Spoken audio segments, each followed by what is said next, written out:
Hey everybody, welcome to Cooking with Steve. This is your special quarantine edition. In case you, like me, have been locked away in your house and are trying to find the right food to eat, today's the day, because we're going to make comfort food. When I was a kid and feeling sad, my grandmother would make me homemade buttermilk biscuits, and there was nothing like cracking open a biscuit, putting the butter on, a little honey, and everything was better. So today, we're going to make those buttermilk biscuits that Grandma used to make.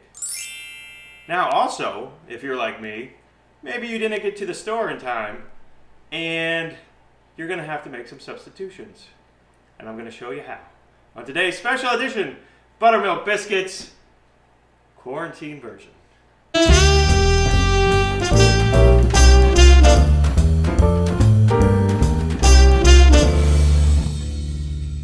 So to get started, we're going to need a couple things. First, a mixing bowl. Now my grandma used her big old wooden mixing bowl that Grandpa made, but we're going to use stainless steel today because it washes up better and helps keep those germs away. Other thing we're going to need is 4 cups of self-rising flour, but we're out of self-rising flour, so instead I got the best thing I could find at the grocery store, which was nothing. They're out of everything flour related. So I went into my pantry and found the next best thing, which is of course Fruit Loops. So we're going to make our own self-rising flour with Fruit Loops. Now you know where you can find this. It's in your pantry from the time your cousin came over and their little kid didn't want the chocolate chip pancakes that you made, and you're like, but they're good pancakes, and he's like, I don't want pancakes, and you're like, eat them. And his parents said, Junior likes Fruit Loops. Well, there they are. And you know what? They're still unopened. So I opened them up. We're going to make some special self-rising Fruit Loop flour for our buttermilk biscuits. So, if you have a Cuisinart, I say use that. Let me just plug this in. Now the way Grandma did it, she did it by eyeball. So I'm just going to eyeball about 4 cups of Fruit Loop flour. That looks about good. And now don't use it all. We're going to need some of this later. We'll put on the top and blend it up.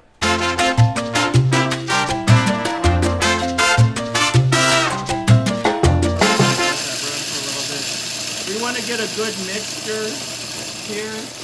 Everything's coming together nicely. So that looks good, and boy does it smell. Oh, it smells like Fruit Loops, doesn't it? And we'll just pour that into the bowl here. Oh, that's looking perfect. Excellent. Maybe not quite 4 cups, but it'll work. You'll get the idea. Now the next thing you'll need is some cold butter. And if you're like me, you didn't find any of that at the store either. But the good news is there's always something in the fridge. So let's see what I can find. Oh, this'll work. Vanilla yogurt. Nobody ever eats this stuff. Perfect. We need a half a stick of vanilla yogurt to put in there. And no, it's not moldy. It's okay. We're good. So about a half a stick. Half a stick is, I guess we'll just do about this much. And we're just going to add the buttermilk right there. That's good. And then what you want to do is blend it all together. I'm just going to blend this butter into the flour just like this. And it's kind of a crumbly consistency right there. And so now it's really taking on the mixing of the fruit, that's F-R-O-O-T, and the vanilla yogurt. Good, that looks about right. That's about like Grandma used to make. And then the last thing we're going to do is, of course, add the buttermilk. And but there's one piece we need to do before that, because this is, of course, quarantine time, and we want to make sure we're safe. All right, so we want to limit our germs and our exposure to any virus that could be out there. I find the best way to do that is with a shot of Bacardi. You want to make sure the Bacardi kills all of the bad germs and viruses out there. And because, of course, there's no cleaning products or other things, so I want to use the Bacardi. Yeah, okay. Now we're good to go.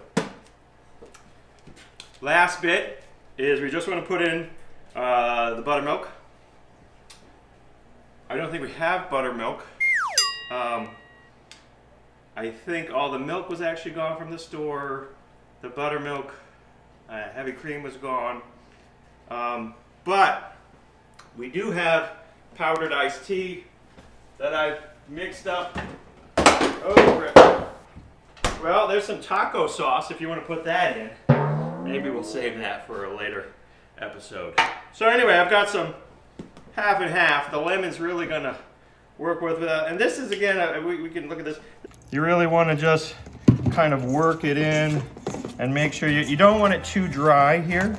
I mean, you got to just kind of work it in and feel it. You see how that's kind of got a wet, kind of old cereal consistency to it? So that's looking really nice right there. So a little bench flour. I'm going to set that aside. So when we spread it out, we can roll it out. So a little bench flour here.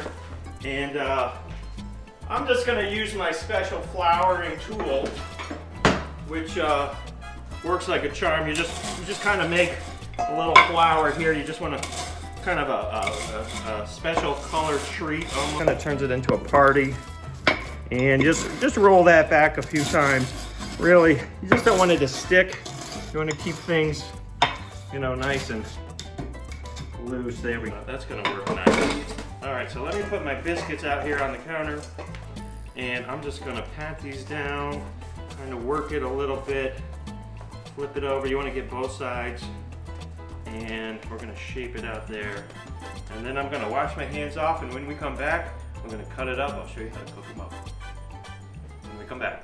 So now that we've got it all set and it's looking good on the counter, we're going to cut it up and bake it, but we're going to bake it in Grandma's special frying pan. So this is actually handed down to me from my grandmother, from her grandmother, from her grandmother. It actually came over in the Mayflower. I think it was one of the first frying pans ever. And what we're going to do is we're just going to take a frying pan and we're going to put in just a little vegetable oil there. And just a couple tablespoons to grease the bottom. I'm going to work that around a little bit. And it ends up frying so you get a nice crispy bottom on the bottom. There we go. Okay, got the pan ready. We're just going to cut up some biscuits now. And you want to push straight down, and you don't want to twist because that'll seal the edges and keep them from getting that nice golden fluffy look to it. Look at that. That's perfect. That is perfect. So we're going to do a couple of these and a couple more. And I'm just going to gently lay them into the skillet. And then when you run out, we're going to just make some more. And I'll just fill this up.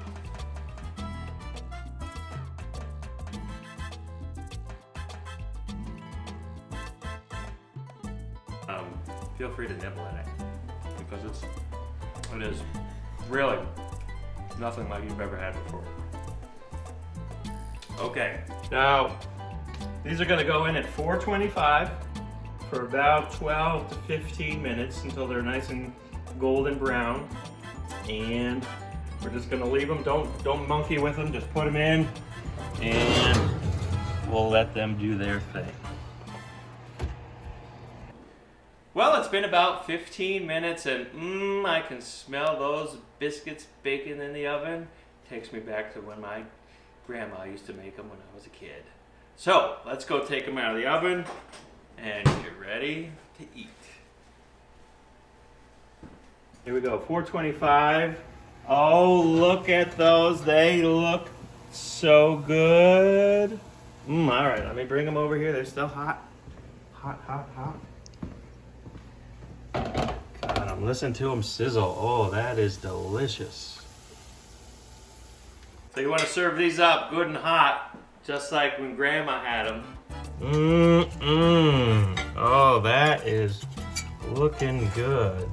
Now remember to serve these onto a plate, because if you're tempted just to eat them right out of the frying pan, you might burn yourself. And I know it's tough, but you got to be patient. And for those of you who like a little extra something, maybe some butter, which we don't have, or honey, which they also are out of. The good news is you can use anything in the fridge, and I found the less of the ketchup. So with just a little Billy, okay, make these nice, and it's an any time of day food, not just breakfast. Now let's go find some loved ones to share this with. Who wants to be the first? Anyone? Anyone?